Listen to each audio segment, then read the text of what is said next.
రాష్ట్రంలో బస్తర్లో జరుగుతున్న ఈ మారణకాండ మీద మనమందరము స్పందిస్తూ బహుశా తెలంగాణలో ఉండే ప్రజాస్వామ్య సంస్కృతి వలన చాలామంది ధైర్యంగా మాట్లాడే వాళ్ళు ఉండడం వలన తెలంగాణ చాలా పెద్ద ఎత్తున స్పందించింది. ఒక విప్లవ ఉద్యమాన్ని పూర్తిగా అణిచివేస్తామని, ఏ చట్టబద్ధ ప్రమాణాలు లేకుండా, రాజ్యాంగ ప్రమాణాలు లేకుండా మేము చంపేస్తాము అని బాహాటంగా ప్రకటించడము చాలా ఆశ్చర్యాన్ని కల్పించే అంశం. నిజానికి చట్టం మీద, రాజ్యాంగం మీద గౌరవం ఉన్న ఎవరైనా కూడా, ఏ ప్రభుత్వమైనా మనుషుల్ని పట్టుకొని చంపుతాం, ఉద్యమకారులే కావచ్చు, ఉద్యమం పట్ల ప్రభుత్వానికి చాలా తీవ్రమైనటువంటి రిజర్వేషన్ ఉండొచ్చు. కానీ ప్రభుత్వాలు అనొచ్చున, అలా అన్నప్పుడు రాజ్యాంగంలో ఉండేటువంటి ప్రమాణాలు ఏమైనట్లు, రాజ్యాంగము దీనికి అంగీకరిస్తుందా, రాజ్యాంగాన్ని పక్కకు పెట్టి, చట్టబద్ధ పాలన పక్కకు పెట్టి మేము మనుషులని చంపుతాం అని అనడం ఏదైతుందో అది అక్కడ ఆగుతుందా? ఒకవేళ రాజ్యాంగాన్ని గౌరవించకుండా మనుషులను చంపడం అనేది రాజ్యానికి ఒకవేళ మనం అధికారం ఇస్తే, రాజ్య స్వభావంలోనే బలప్రయోగం చేయడం అనేది దాని అంతర్గత స్వభావం. అది దాని కొరకే రాజ్యాంగం వచ్చింది. రాజ్యానికి విపరీతమైన బలప్రయోగం దాని దగ్గర ఉంటుంది కాబట్టి బలప్రయోగము ఎప్పుడైనా ప్రజల మీద విచ్చలవిడిగా ఉపయోగించవచ్చని, కనుక దానికి, ఆ రాజ్యాంగానికి ఆయుధ బలగాలు ఉన్నా ఆ బలగాల మీద, ఆయుధాల మీద ఒక నియంత్రణ ఉండాలి. ప్రజలకు భద్రత కావాలంటే రాజ్యం నుంచి కూడా భద్రత కావాలి. మిగతా అసాంఘిక శక్తులు కాదు, రాజ్యం నుంచి కూడా భద్రత కావాలి. దాని కొరకనే రాజ్యాంగం మీద ఒక ప్రమాణాలు, దాని మీద ఒక నియంత్రణ ఉంది. కానీ కాదని వాళ్ళ బాహాటంగా ప్రకటించడము, దేశవ్యాప్తంగా దానికి కావలసిన స్పందన లేకపోవడం అనేది ఇది ఒక ప్రమాద సూచికగానే మనము పరిగణించవలసి ఉంటుంది. సరే, తెలంగాణ వరకు వస్తే ముఖ్యమంత్రి గారితో మాట్లాడినప్పుడు పెద్దగా మనం వాదించకుండానే ఆయన మా తరఫు నుంచి ఏ యాక్షన్ ఉండదు, చర్య ఉండదు, వాళ్ళ వైపు నుంచి చర్య లేనంత వరకు మా వైపు నుంచి చర్య ఉండదు అనేది ఆయన స్పష్టంగానే చెప్పాడు. ఆ రోజుల్లో కూడా ఆయుధాలు పడేయాలి అనే అంశం మీద మాట్లాడుతూ, ఆయుధాలు వీళ్ళు పడేసి ఇంకోటి పట్టుకుంటారు, సమస్యలు ఉన్నంతకాలము ఇలాంటి పోరాటాలు ఉంటాయని ముఖ్యమంత్రి గారు స్వయాన అన్నాడు. ఈ మధ్యన సుదర్శన్ రెడ్డి గారి ఆయన పోటీలో ఉన్నప్పటి నుంచి మొన్న మాట్లాడుతూ నక్సలిజం అది ఒక ఫిలాసఫీ అని ఒక స్టాండు తెలంగాణ ప్రభుత్వం తీసుకున్నది.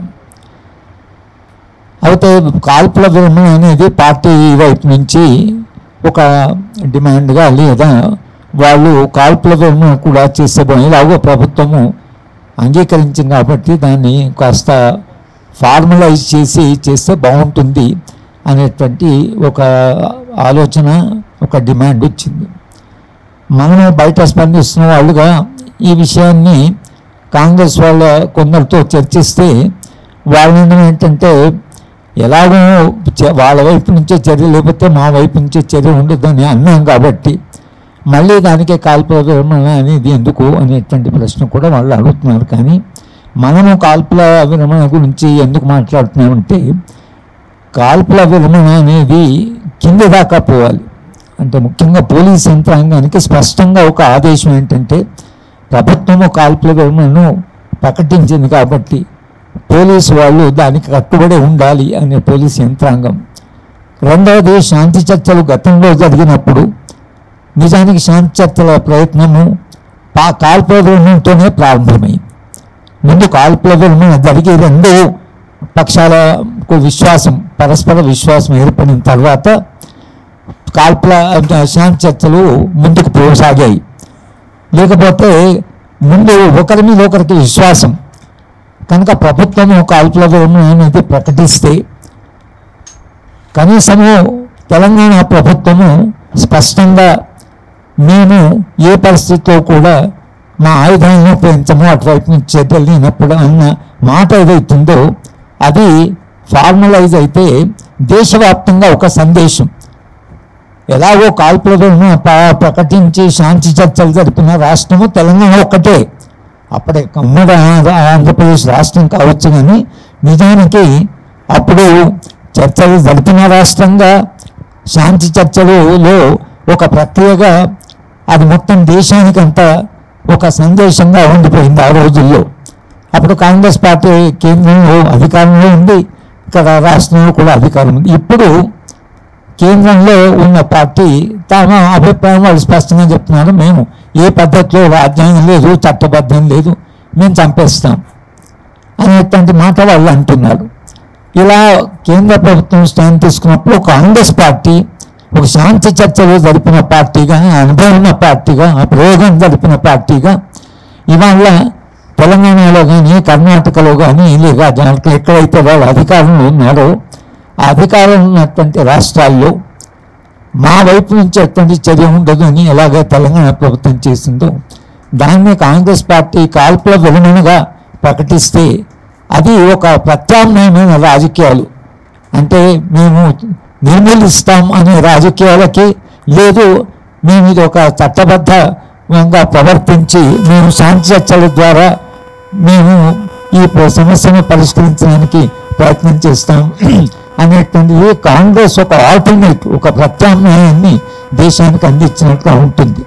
కనుక ఇవాళ తెలంగాణలో కాల్పుల విరమణ ప్రకటిస్తే ఇది మేము ఎందుకంటున్నామంటే మొన్న వరంగల్లో సాలిడారిటీ కమిటీ మీటింగ్, ఆదివాసీ సాలిడారిటీ కమిటీ, మీరు ఎలాగో మీ వైపు చర్య ఉన్నప్పుడు మీటింగ్ జరగనివ్వలేదు.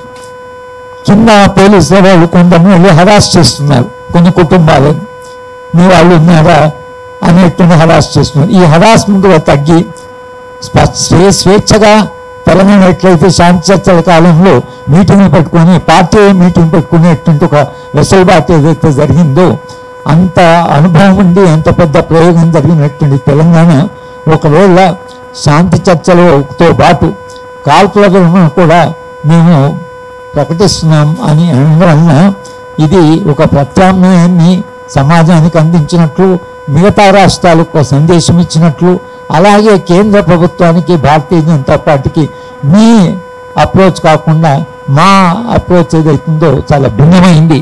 కాంగ్రెస్ పార్టీ మళ్ళీ రాష్ట్రంలో దేశంలో అధికారంలోకి వస్తే చట్టబద్ధంగానే పరిపాలిస్తుంది, రాజ్యాంగబద్ధంగా. కానీ రాజ్యాంగాన్ని పట్టుకొని వాళ్ళు కాంగ్రెస్ పార్టీ దేశవ్యాప్తంగా ప్రచారం చేస్తున్నారు. కాబట్టి ఆ రాజ్యాంగానికి కట్టుబడి ఉన్నటువంటి కాంగ్రెస్ పార్టీ రేపు అధికారంలోకి వస్తే రాజ్యాంగ ప్రకారమే నడుచుకోవాలి. ఇది వాళ్ళు మీరు ప్రజలకు చేస్తున్న వాగ్దానం.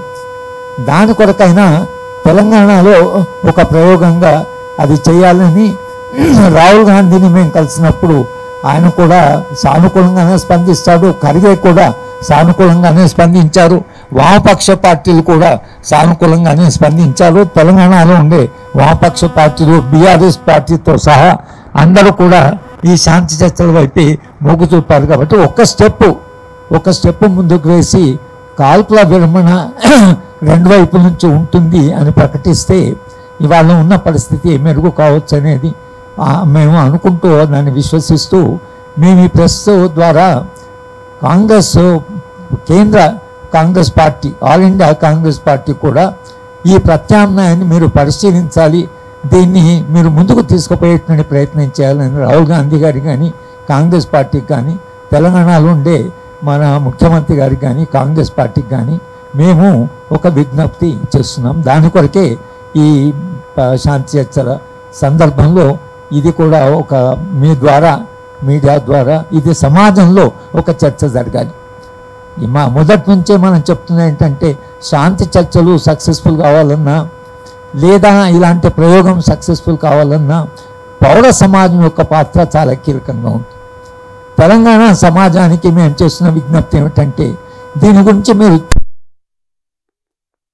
చైతన్యం ఎలా ఉండాలంటే ఇలాంటి సంఘటన జరిగి రాజ్యాంగం పూర్తిగా విస్మరించే అంశమైతే మనందరం ఏమవుతాం. ఈ పత్రికా సమావేశంలో ప్రధాన ఉద్దేశం ఇది. పూర్వ విద్యార్థులు రాడికల్ సంఘానికి చెందిన పూర్వ విద్యార్థులు ఈ చొరవ తీసుకొని ఇది చేస్తే బాగుంటుంది అని వాళ్ళ ఈ పత్రిక ఈ సమావేశం నిర్వహిస్తున్నారు. మీరు కూడా దీనికి సానుకూలంగా స్పందించి రాష్ట్రంలో మంచి శాంతియుత వాతావరణం, దేశంలో కూడా ఒక శాంతియుత వాతావరణం రావాలని, రాజ్యాంగాన్ని ప్రజాస్వామ్యాన్ని కాపాడుకోవాలి అని ఈ ఉద్దేశాలతో ఈ ఆశయాలతో మనం ముందుకు పోవాల్సి ఉంటుంది.